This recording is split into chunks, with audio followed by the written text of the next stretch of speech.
대사에 꼭 필요한 영양소가 부족하면 혈당 조절이 더 어려워집니다. 상황에 따라 생략하는 것도 고려해 볼 수 있겠습니다. 겉으로 보기에는 건강해 보이고 무설탕이라고 쓰여 있는 제품도 있는데 설탕은 들어있지 않지만 함량을 꼭 확인하셔야 됩니다. 당류만 보시는 게 아니라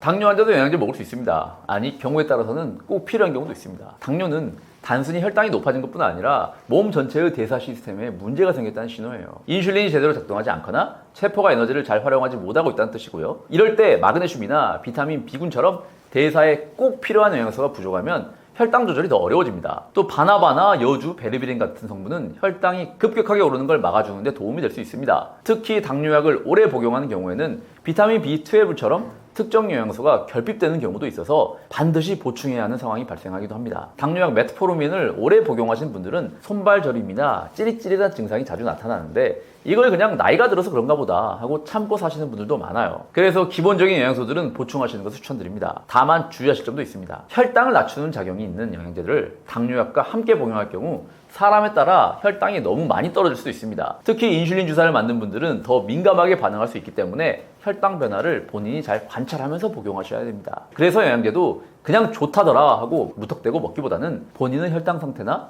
약 복용 여부를 고려해서 전문가와 상의하면서 선택하는 게 안전합니다.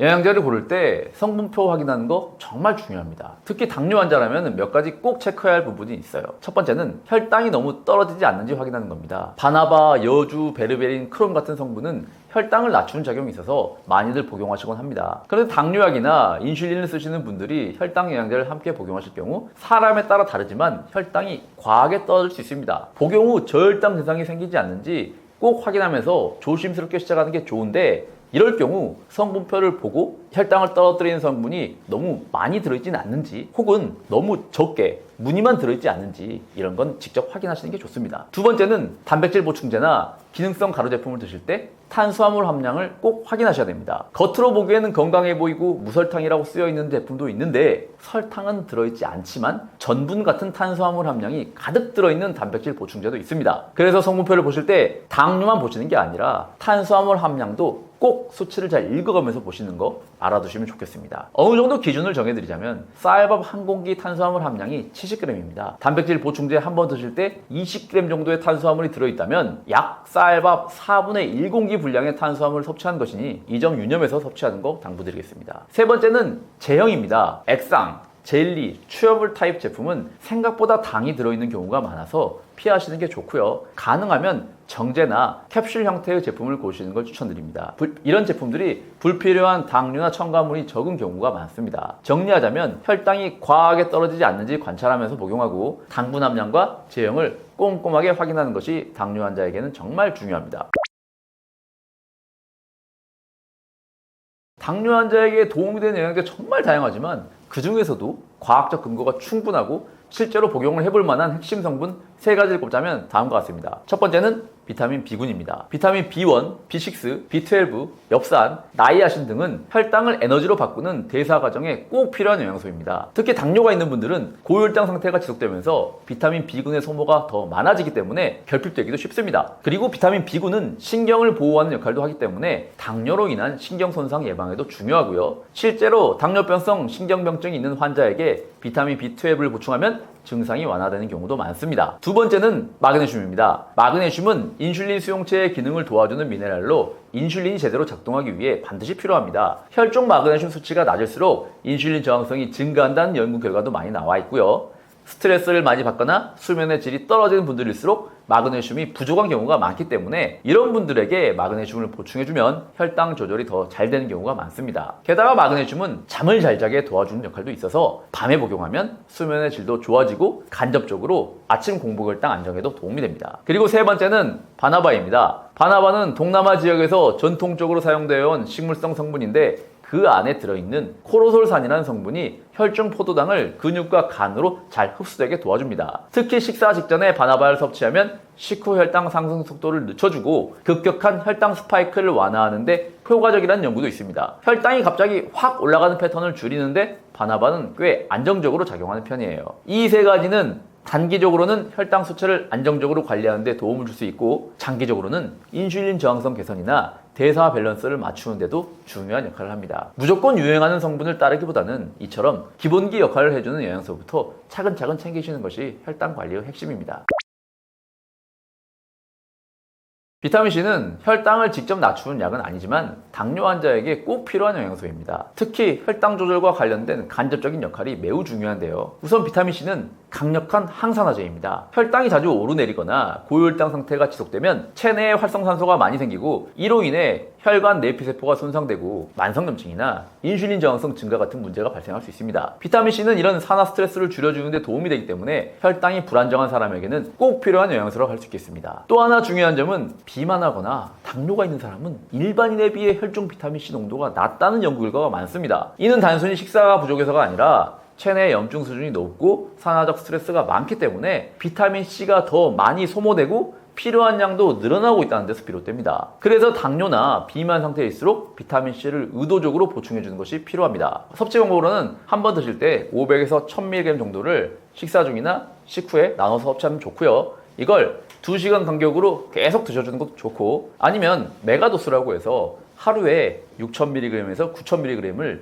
나눠서, 위장에 지장이 없으신 분들 이렇게 나눠서 복용하시는 것도 도움이 됩니다. 함께 먹으면 좋은 영양소로는 마그네슘과 크롬이 있습니다. 마그네슘은 인슐린 수용체의 민감도를 높이고, 크롬은 인슐린 작용을 보조해 세포가 포도당을 더 잘 흡수하게 도와줍니다. 특히 비타민C는 크롬의 장내 흡수를 높여주는 역할도 하기 때문에 두 성분을 함께 섭취하면 혈당 안정화에 시너지 효과를 낼 수 있습니다. 다만 신장 기능이 약하거나 혈중 철분 수치가 높은 사람은 좀 주의가 필요합니다. 비타민C는 철분 흡수를 높이는 성질이 있기 때문에 자신의 상태를 고려해서 적정량을 복용하는 것이 안전합니다. 정리하자면 비타민C는 당뇨 환자에게 산화적 스트레스를 줄이고 인슐린 작용을 돕는 간접적인 혈당 안정화 효과에 도움을 줄 수 있고, 특히 비만하거나 혈당이 높은 분들일수록 혈중 비타민C가 부족할 가능성이 높기 때문에 적절한 보충이 더 필요합니다.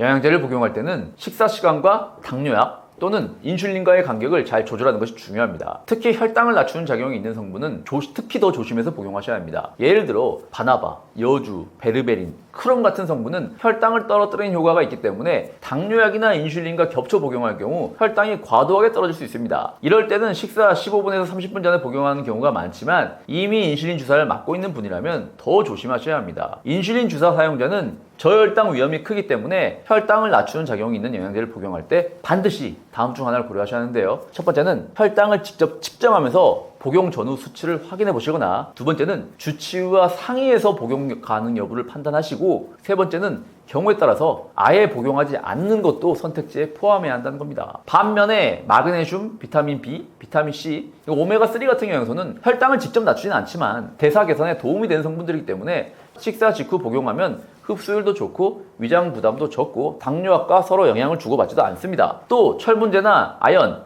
칼슘제처럼 서로 흡수에 영향을 주는 성분들은 다른 영양소나 약과 시간을 띄워 복용하는 것도 알아두시면 좋고요. 결국 가장 중요한 건 내 식사 시간과 혈당약, 인슐린 주사 루틴에 따라서 영양제 복용 시간을 조정해야 한다는 겁니다. 일반적으로 식사 직후에 대부분의 영양제를 복용하고 혈당을 낮추는 성분은 따로 시간을 내서 분리하거나 상황에 따라 생략하는 것도 고려해 볼 수 있겠습니다. 칼로리보다 혈당을 먼저 잡아야 합니다. 당뇨 환자가 아니시더라도 미리미리 준비해서 나쁠 건 없습니다. 저는 지난 6년 동안 유튜브를 통해 현직 약사로서 가장 쉽고 검증된 방법으로 작은 변화부터 실천해도 확실하게 효과를 낼 수 있는 방법들을 전달해 왔습니다. 그 핵심 노하우를 모아 한 권의 책으로 만들었는데요. 그게 오징어 약사의 혈당 블로킹입니다. 저는 혈당 스파이크를 막는 4가지 방패를 혈당 블로킹이라고 이름 붙였는데요. 혈당 관리는 딱 4가지만 기억하시면 됩니다. 식습관, 운동, 수면, 영양제. 이 4가지에 대한 핵심 정보를 이 책에 자세하게 담았습니다. 제가 당뇨 전 단계에서 약 없이 정상인이 되었기 때문에 어떤 목표를 세워야 할지, 그리고 그 목표를 어떻게 달성할지, 그리고 3달 후 어떻게 변했는지도 여러분들 스스로 확인할 수 있는 그 도구들 역시 이 책에 자세하게 제가 적어놨습니다. 그게 바로 이 혈당 펜타곤이라는 도구인데요. 이 혈당 펜타곤을 활용해서 여러분들이 지금 어떤 상태에 있으시고 그 상태를 어떻게 바꿀 수 있는지 구체적인 팁을 책에 다 담아놨습니다. 학자가 쓴 지루한 이론서가 아니라 현장에서 수많은 사람들을 교정시켜드리고 또 제 자신을 직접 건강하게 만든 방법들로 실전 지식에 엑기스만 모았습니다. 여러분들의 건강 여정에 제가 든든한 동반자가 되겠습니다. 고정 댓글을 확인하시면 오징어 약사 혈당 블로킹에 대해서 자세히 확인할 수 있으실 겁니다. 감사합니다.